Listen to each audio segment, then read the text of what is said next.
हम सांसद सुविधा केंद्र में बैठे हैं और यहाँ पर लोग बीच बीच में भी आकर अपनी समस्याएं दे सकते हैं और जो यहाँ सरकार के साथ तालमेल करके कार्य हो सकता है तो वो प्रयास करने की कोशिश है, लेकिन कोई ख़ास नतीजे दिखते नहीं हैं क्योंकि कुछ हमारे भी लोग हैं जो यहाँ बैठते हैं, रिटायर्ड ऑफिसर हैं, तो उनसे मैंने रिक्वेस्ट की कि आप भी यहाँ बैठकर असिस्ट करें और देखें कि लोगों के लिए कुछ क्या कर सकते हैं हम सरकारी तालमेल के साथ।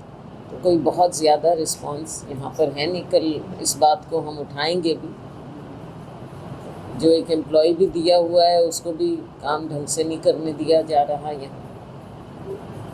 उसके अलावा अनेकों समस्याएं आ रही हैं और लोग वार्डों से भी, गांवों से भी, सब जगह से आते हैं और यहाँ वही आएगा जिसको ये लगता है कि कुछ उम्मीद हो कि शायद यहाँ आकर उनकी समस्याओं का हल हो सके। जो नॉर्मल ढंग से होना चाहिए वो नहीं होता। अभी हमसे एक डेलीगेशन मिला है HKRN वालों का। ये वो अध्यापक हैं जो कार्य करते रहे हैं, लेकिन इनको बिना किसी वजह से, आप ये समझ लीजिए कि अपने ज़िला में, सिरसा ज़िला में 45-50 के करीब ऐसे हैं अध्यापक जिनको ये रिलीव कर चुके हैं और ऐसा लगता है कि ये संख्या बहुत ज़्यादा बढ़ेगी। जिनकी इतना टाइम निकल गया, उम्र निकल गई, कहीं और नहीं, जो दूसरी नौकरियां छोड़ कर यहाँ पर आए थे, काम करने लगे थे, अब उनको बिना किसी वजह के निकालने का पूरा प्रयास है। कुछ निकाल दिए और बहुत सारे लोगों को निकालने का इन्हें अंदेशा है कि निकाला जाएगा पूरी तरह से। तो क्या चाहती है सरकार? देखो, इसमें कई मुद्दे इससे जुड़े हुए हैं। एक तो जो शिक्षा का सिस्टम बिल्कुल चरमरा चुका है। रोज़ अखबारों में, मीडिया में हर तरह से इनकी रिपोर्टें आती हैं। अब सरकारी आंकड़े भी जो खुद सरकार दे रही है आंकड़े, उसके मुताबिक भी आप जानते हैं कि स्कूल बंद किए जाते हैं, स्कूलों में बच्चे नहीं हैं, स्कूलों में टीचर्स नहीं हैं। तो ये तो आपको नज़र आ रहा है, अगर टीचर्स ही नहीं होंगे तो कौन अपने बच्चों को ऐसे स्कूलों में भेजेगा? और टीचर्स क्यों नहीं है? क्योंकि आप हटा रहे हैं उनको। जो जा भी रहे हैं टीचर्स, उनकी अटेंडेंस ले लेते हैं, लेकिन उनको कई महीना उनकी तनख्वाह नहीं भेजी जाती, तनख्वाह नहीं मिलती, आगे का भी कोई भरोसा नहीं है। ये अपना खर्चा करके स्कूलों में पढ़ाने जा रहे हैं बिना किसी रिकॉर्ड के। कल को कौन भरपाई करेगा उसकी? ये तो इस उम्मीद में जा रहे हैं कि वहाँ पर चलो हमारे को फिर रखा जाएगा, हम बच्चों को पढ़ाएंगे, लेकिन ना स्कूल वाले को इनको संतोषजनक जवाब दे सकते हैं। और वो भी कैसे जवाब दें? क्योंकि सरकार की नीति गलत है, सरकार क्लैरिटी नहीं ला रही। और ऐसा लगता है कि जहाँ एक और ये रोज़गार की बात करते हैं, बच्चों की पढ़ाई की बात करते हैं, ड्रॉप आउट रेट देख लेते हैं, और दूसरी ओर ऐसा लगता है कि ये सरकारी सिस्टम को से बिल्कुल पल्ला झाड़ना चाहते हैं, ताकि जो आम नागरिक, गरीब के बच्चे हो ही जाएंगे सरकारी स्कूलों में। तो और अगर वहाँ व्यवस्था ठीक होगी तो बच्चे ज़्यादा से ज़्यादा सरकारी स्कूलों में ही जाना पसंद, उनके माँ बाप पसंद करेंगे कि वो सरकारी स्कूलों में जाएं। कल देश के प्रधानमंत्री नरेंद्र मोदी हिसार इंटरनेशनल एयरपोर्ट का उद्घाटन भी किया गया। किस तरह देखते तो ये हैं कि आए, उन्होंने शुरुआत की, अयोध्या के लिए फ़्लाइट की शुरुआत की। अब इनको तो एक ऐसा लगता है कि इसके अलावा कुछ और देश की और तरक्की का कुछ नहीं, हिसार से आप शुरू कर रहे हो तो आप अयोध्या की अर्थव्यवस्था के बारे में तो सोच रहे हो, लेकिन हमारी भी सोच लो। जो हमारा ये पुराना हिसार ज़िला, मोटे तौर पे मैं कह रही हूँ, वैसे तो और ज़्यादा आसपास से लोग आएंगे अगर यहाँ प्रॉपर फ्लाइट चलेंगी, लेकिन कारोबार हमारा भी तो बढ़े, हमारे लोगों का। तो ऐसी जगहों के लिए फ़्लाइट्स आप करिए। मैं तो कहती हूँ आप अहमदाबाद के लिए ही कर दीजिए, आप बॉम्बे के लिए कीजिए, आप ऐसी जगहों के लिए कीजिए जहाँ से संपर्क से हमारे यहाँ की भी अर्थव्यवस्था का सुधार हो, कारोबारी लोग जा सकें, रोज़गार के साधन बढ़ें, तो केवल पर्यटन एक मकसद नहीं होता है, वो एक अलग चीज़ है, रिलीजियस धार्मिक भावना एक चीज़ है, लेकिन मकसद तो ये होना कि हमारे पूरे इलाके की बढ़ोतरी, यहाँ पर कुछ विकास हो।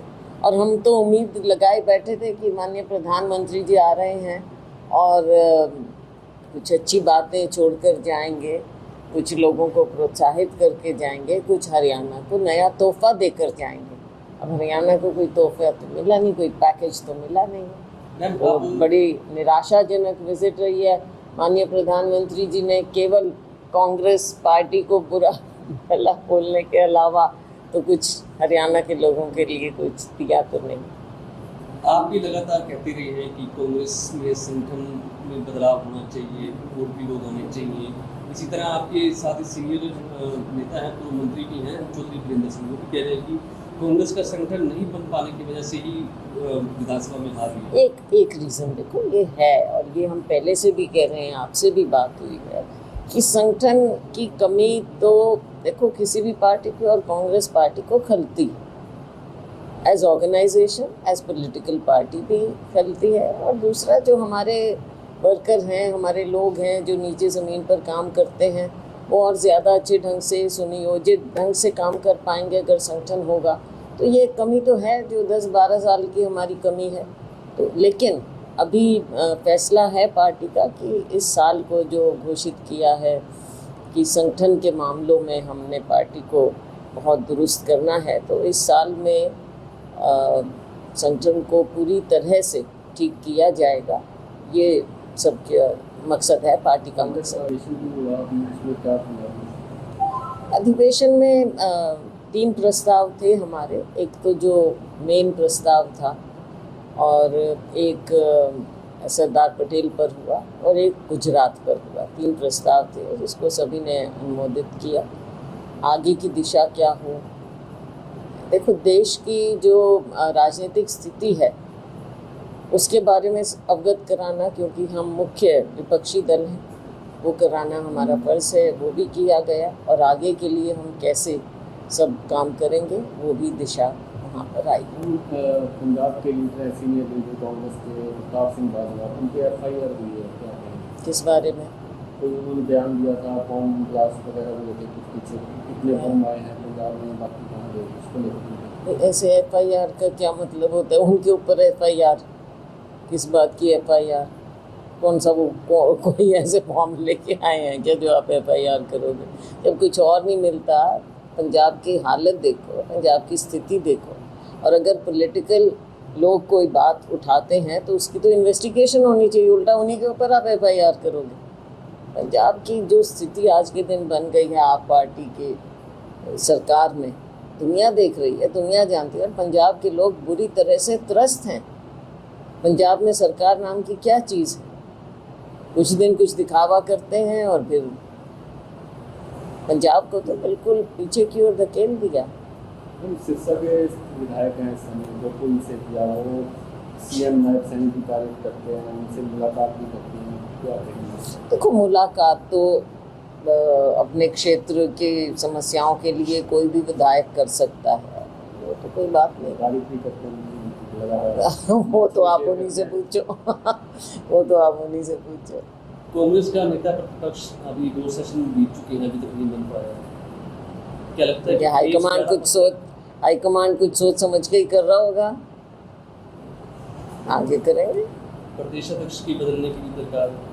ये तो देखो सारी चीज़ें, चाहे CLP है, चाहे प्रदेश अध्यक्ष है, ये हाईकमान का फैसला है, उन्हीं के राजनीतिक स्थिति के मुताबिक वो फैसला लेते हैं। बीजेपी अक्सर दुहाई देती है कि बेटी बचाओ बेटी पढ़ाओ, लेकिन बीजेपी के प्रदेश अध्यक्ष पर ही गंभीर आरोप लग रहे हैं। जो पीड़ित है वो बार बार ही मीडिया के सामने अपनी आपत्ति बता रही है। बिल्कुल, तो क्योंकि मामला है मेरे ख्याल में सब जुडिस मामला है हिमाचल में शायद उस पर, लेकिन देखो इस तरह की चीज़ें राजनीतिक लोगों को मैं इस पर क्या टिप्पणी करूं, ये तो कोई देखना चाहिए।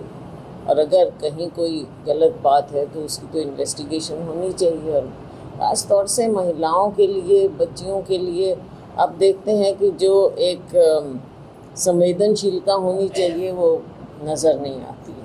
अब ऐसी बात पहली बार नहीं हुई।